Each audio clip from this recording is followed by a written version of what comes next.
एक समय की बात है, अफ्रीकी सवाना के विशाल हरे भरे मैदानों में डेजी नाम की एक जिज्ञासु छोटी गाय रहती थी। डेजी अपने झुंड की अन्य गायों की तरह नहीं थी। वह साहसी थी और परिचित चरागाहों से परे दुनिया का पता लगाने के लिए हमेशा उत्सुक रहती थी। एक धूप वाले दिन जब डेजी पहले से कहीं अधिक दूर भटक रही थी, उसने खुद को सवाना के एक अपरिचित हिस्से में पाया। डेजी से अनभिज्ञ होकर वह बुद्धिमान और महान शेर लियो के क्षेत्र में प्रवेश कर गई थी। लियो शेर से सवाना के सभी जानवर डरते थे। उसकी शक्तिशाली दहाड़ मीलों तक सुनी जा सकती थी, जिससे सबसे बहादुर प्राणियों की रीढ़ भी कांप उठी। लेकिन अपने डरावने बाहरी स्वरूप के बावजूद लियो दयालु और बुद्धिमान था। वह छोटे बड़े सभी जानवरों के बीच एकता की शक्ति में विश्वास करते थे। एक दिन जब डेजी एक चमचमाते नीले तालाब के पास चल रही थी, उसने एक तेज दहाड़ सुनी जिससे उसके खुर कांपने लगे।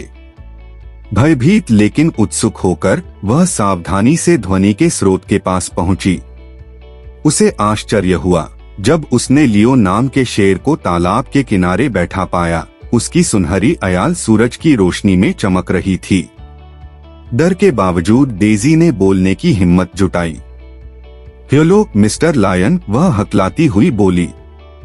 मैं डेजी गाय हूँ। मेरा मतलब कोई नुकसान नहीं है। मैं बस खो गया हूँ और घर वापस आने का रास्ता ढूंढने की कोशिश कर रहा हूँ।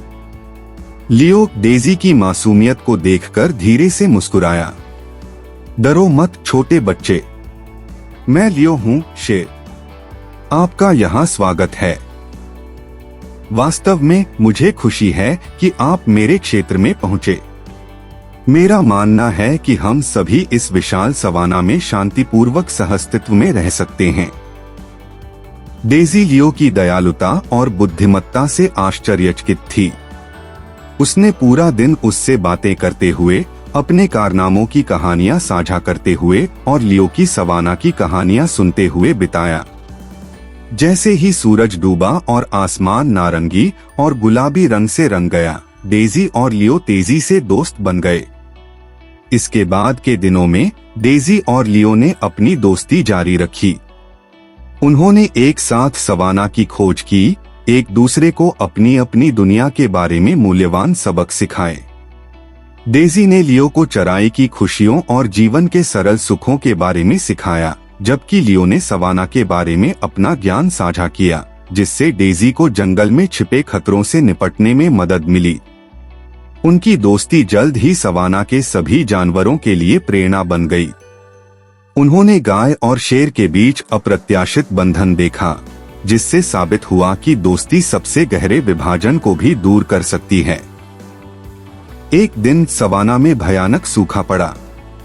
कभी हरे भरे मैदान शुष्क और बंजर हो गए और जानवरों को पानी और भोजन खोजने के लिए संघर्ष करना पड़ा। अपने साथी प्राणियों की दुर्दशा देखकर लियो ने एक योजना बनाई। उन्होंने कुएं खोदने और जमीन के नीचे छिपे जल स्रोतों को खोजने के लिए एक साथ काम करने के लिए बड़े और छोटे जानवरों को संगठित किया। डेजी ने अपने मजबूत खुरों से अन्य जानवरों के साथ कुएं खोदने में मदद की। उनके दृढ़ संकल्प और कड़ी मेहनत ने सभी को प्रेरित किया और जल्द ही सवाना में एक बार फिर से पानी बहने लगा। जानवर खुश हुए और उनकी कृतज्ञता की कोई सीमा नहीं थी। गाय और शेर की कहानी दूर दूर तक फैल गई और सवाना में एक किंवदंती बन गई। डेजी और लियो की दोस्ती ने न केवल उनकी प्रजातियों के बीच की खाई को पाट दिया था, बल्कि सवाना को सूखे की चपेट से भी बचाया था। और इसलिए डेजी नाम की गाय और लियो नाम के शेर के बीच अप्रत्याशित दोस्ती पशु साम्राज्य में आशा और एकता की किरण बन गई। उस दिन से सवाना के जानवर सद्भाव में एक साथ रहते थे, एक दूसरे के मतभेदों का सम्मान करते थे और दोस्ती की शक्ति को अपनाते थे। यह सब एक जिज्ञासु गाय और एक बुद्धिमान शेर के बीच स्थायी बंधन के लिए धन्यवाद था। और उसके बाद वे सभी खुशी से रहे। समाप्त।